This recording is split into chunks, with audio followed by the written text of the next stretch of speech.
بسم الله الرحمن الرحيم.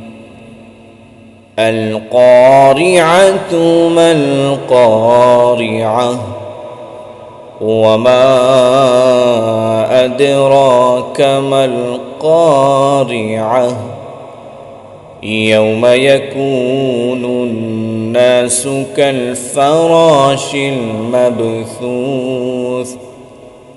وتكون الجبال كالعهن المنفوش فأما من ثقلت موازينه فهو في عيشة راضية وأما من خفت موازينه